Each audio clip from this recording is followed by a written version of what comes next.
மாஞ்சோலை தேயிலை தோட்ட தொழிலாளர்களுக்கான உரிய நிவாரணத்தை, அவர்களது வாழ்வாதாரத்தை பாதுகாக்க வேண்டும் என்கின்ற இரண்டு முக்கியமான கோரிக்கைகளை முன்வைத்து இன்றைக்கு நெல்லை மாவட்ட ஆட்சியாளரை நாங்கள் சென்று சந்தித்தோம். தோழர் நெல்லை முபாரக்,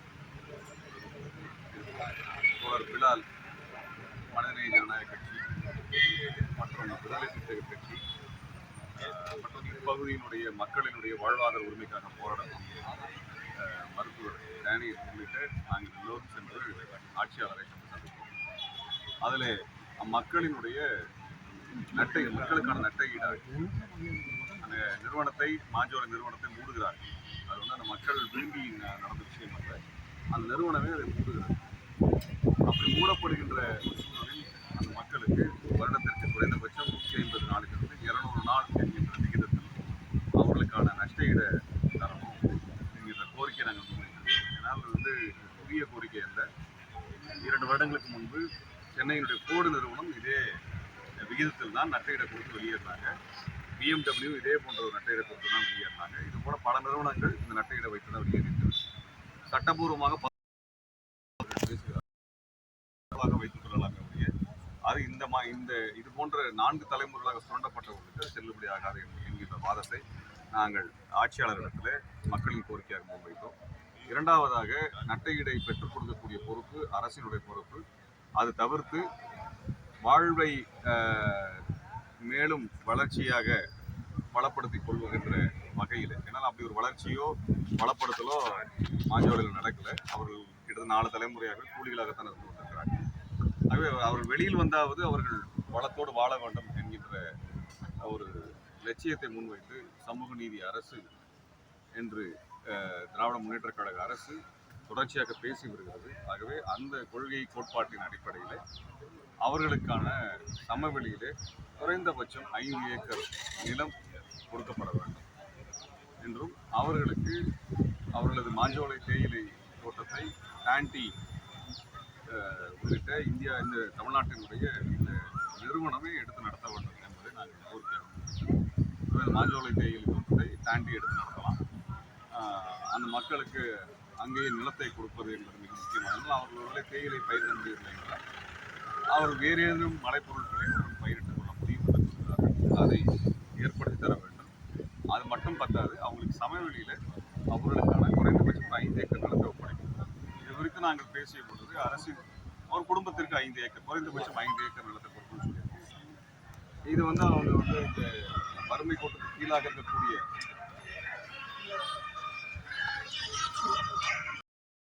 உள்ள மக்களுக்கு மட்டும்தான் இந்த நில பங்கீடு என்பது சாத்தியம் என்று சொன்னார்கள். நாங்கள் என்ன சொன்னோம்னா, இது மற்ற வரையறைக்குள்ள மாஞ்சோலை கொண்டு வர முடியாது. ஏன்னால் 4 தலைமுறையாக அங்கே கிட்டத்தட்ட வெள்ளையர் காலத்தில் அடிமைகளை போல கொண்டு செல்லப்பட்டார். 4 தலைமுறையில் அவங்க முன்னேறி வர முடியல. அப்படி இருக்கும்பொழுது இது வந்து ஸ்பெஷல் கேஸாக தான் எடுக்கணும். அப்படி வந்து ஒரு இப்படி வெள்ளையர் காலத்திலிருந்து சுரண்டப்பட்ட மக்களுக்கு இன்றைக்கு இருக்கக்கூடிய இந்த சட்டத்தின் அடிப்படையில் தான் வரையறை கொடுக்குறேன்னு சொல்றது வந்து சட்டப்பூர்வமானதாக வேண்டுமானாலும் இருக்கலாம், நியாயபூர்வமானதாக இருக்காது. அது வந்து சமூக நீதியாக இருக்காது என்பதை நாங்கள் சொன்னோம். குறைந்தபட்சம் சமவெளியில் அவர்களுக்கு நிலத்தை ஒதுக்கி தர வேண்டும். அவர்கள் வீடுகளை நாங்கள் கட்டித்தருவதாக சொல்லியிருக்கிறார்கள். அது வீடுகளை என்னுடைய முழு செலவையும் அரசே பொறுப்பேற்க வேண்டும். இதில் வந்து மக்களும் ஒரு பணம் தரணும், மத்திய அரசு ஒரு பணம் தரணும், நாங்கள் ஒரு பணம் தரணும், கூட்டு அதிகெல்லாம் வேண்டாம். அந்த மக்கள் வந்து மிகப்பெரிய அளவுக்கு வருமானத்தை ஈட்டி கொடுத்துருக்கார்கள். வருடத்திற்கு 2200 கோடி ரூபாய் மாஞ்சோலை நிறுவனம் மாஞ்சோலை கம்பெனியோட வருமானம் 2200 கோடி ரூபாய். 3 வருடத்தில் எவ்வளோ பணத்தை சம்பாதிச்சிருக்காங்க.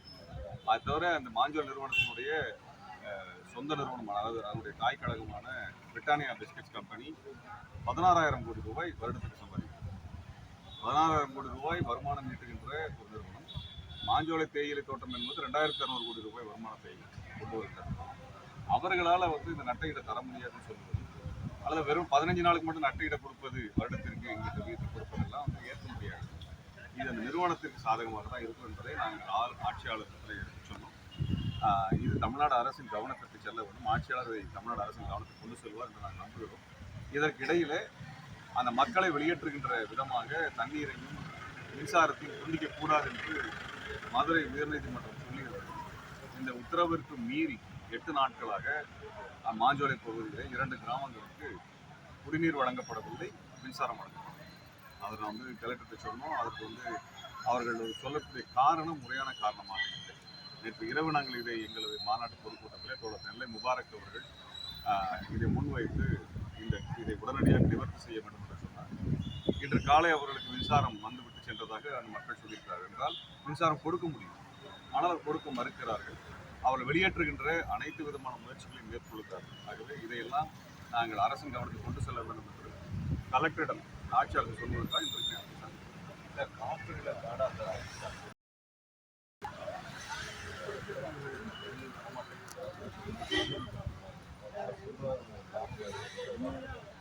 இல்லைங்க, அந்த காடை எப்படி பயன்படுத்தணும் என்பதை அரசு கொள்கை முடிவாக அரசியல் கொள்கை முடிவு. தமிழ்நாடு அரசு அதை குறித்த ஒரு கொள்கை முடிவு எடுத்தாங்க.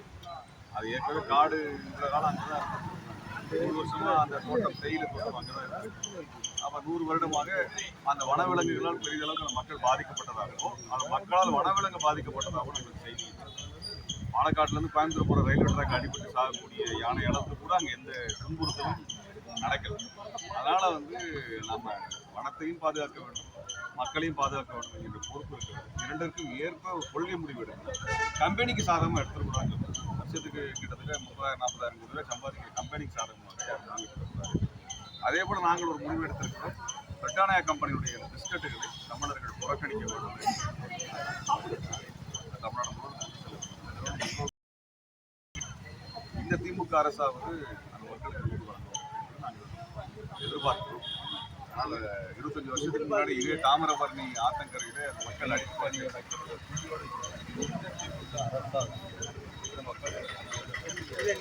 அதாவது என்னன்னா இப்பொழுது இருங்க இது ஒரு நிமிஷம் பேசி கேட்டுக்கிற பதில் சொல்லிட்டு உங்களுக்கு எங்களுக்கு ஒரு பிரச்சனை தெரியல. இந்த திமுக அரசு என்றால் 25 ஆண்டு காலத்துக்கு பிறகு இந்த மக்களுக்கு நீதி வழங்கும். அந்த 25 வருடங்களுக்கு பிறகு அந்த கருப்பு தினத்திற்கு பிறகு அந்த கரையை போக்கிக் கொள்வதற்கான ஒரு வாய்ப்பு, அதை சரி செய்யுங்கள் என்று நாங்கள் கோரிக்கை. நேற்று உயர்நீதிமன்றம் ஒரு அறிக்கை கேட்டு உங்களுடைய ஸ்டாண்ட் என்ன அப்படின்னு சொல்லி 22ஆம் அரசு குறைந்தபட்சம் அரசு தரப்பிலிருந்து கொடுத்தாங்க. இங்க இருக்கக்கூடிய ஒரு களக்காடு மண்டலத்துறை பாதுகாப்புடைய துணை இயக்குனர் தான் அந்த அறிக்கையை கொடுத்தாங்க. ஏற்கனவே இந்த படுகொலை நடந்தது இவ்வளவு பெருசு ஆன பிறகு சட்டப்பேரவை நடக்கும்போது முதலமைச்சர் அது குறித்து வாய் திறக்கல. இவ்வளவு நடந்த பிறகும் அறிக்கை கூட அரசினுடைய தரப்பிலிருந்து முழுமையாக கொடுக்காம ஒரு துணை இயக்குநரை வச்சு கொடுக்கக்கூடிய ஒரு நிகழ்வு. அதுலேயும் அவங்க தெளிவாக சொல்லிட்டாங்க. எங்களெல்லாம் வந்து இந்த லீஸை வந்து பப்ளிக் செக்டர், அதாவது அரசு ஏற்று நடக்கக்கூடிய லேண்டுக்கு கொடுக்கறதுக்கும் சாத்தியம் இல்லை, மக்களுக்கு லேண்ட் அங்கே வந்து கொடுக்கறதுக்கும் சாத்தியம் இல்லை. அவங்க கொடுத்துருக்க அந்த அறிக்கையிலே வந்து தெளிவாக சொல்லிட்டாங்க. இப்படியான ஒரு இதுக்கு அரசுகிட்ட இருந்து இப்படி சமூக நீதி எதிர்பார்க்கணும். அதுக்கு தான் போராட்டம் நடத்தும். எந்த அரசாக இருந்தாலும் சரி, சமூக நீதி அரசோ சமூக நீதி காக்க மாட்டோம் என்று சொல்லுகிற அரசோ, பிஜேபி அரசை போல சமூக நீதி பற்றி அக்கறை கொள்ளாத அரசோ, எந்த அரசாக இருந்தாலும் போராடி உரிமையை பெற வேண்டிய பொறுப்பு நமக்கு இருக்கிறது. என்ன நம்பிக்கை இருக்கு அவங்களுக்கு? போராடி அந்த உரிமை போராடி எதை விட வெற்றி பெற முடியுங்கிற நம்பிக்கையில தாங்க நான் எல்லாரும் வாழணும். அப்படி வாழ்ந்துதான் வந்து விடுதலை வாங்கியிருக்கோம். 200 வருஷம் நீங்க அதுதான் திரும்ப சொல்றேன். போராடி வாங்குவது எங்களுடைய வேலை, உங்களுடைய வேலை, எல்லாருடைய வேலை. அதை போராடி பெற்றுக்கொள்ளுங்க. நிச்சயமா நீங்க சொல்லும் போதே மாவட்ட ஆட்சியர் நான் அரசுக்கு வந்து தகவல் தெரிவிக்கிறேன். கிட்டத்தட்ட இந்த போராட்டம் 3 மாத காலமாக நடந்துட்டு வருது. ஏற்கனவே வந்து மாவட்ட ஆட்சியர் கம்பெனிக்கு ஆதரவாக அவங்களுள்ள பெண்களை வந்து விரட்டி அடித்து கைது செஞ்சுட்டாரு. கலெக்டர் வந்து மனு கொடுத்தினார் சொல்லி அவங்க அழுது கொண்டு இருக்கிறோம். இன்னும் மாவட்ட ஆட்சியர் அந்த நியாயப்படுத்தி இல்லைங்க. இது வந்து மாவட்ட ஆட்சியாளர் நியாயம் தருவாரா தரமாட்டாராங்க, அவருக்கு பொறுப்புல இருக்கிறாரு. நாங்கள் வந்து நாங்கள் போட்ட மாநாடு இல்லை, அது நாங்கள் மாநாடு நடத்திருக்கோம். நாங்கள் தான் பண்ணியிருக்கோம். அதை நாங்கள் தான் நேற்றுக்கு மேடையில் சொல்லியிருக்கிறோம். இதை வந்து நேரடியாக ஆர்ப்பாட்டமாக எங்கள் அமைப்புகள் தான் சேர்ந்து சென்னையிலே நடத்தணும். இங்கேயும் நேரடியாக மாநாடு போட்டிருக்கோம். மக்களையும் நாங்கள் போய் நேரடியாகவே சந்திச்சுட்டு வந்திருக்கோம்.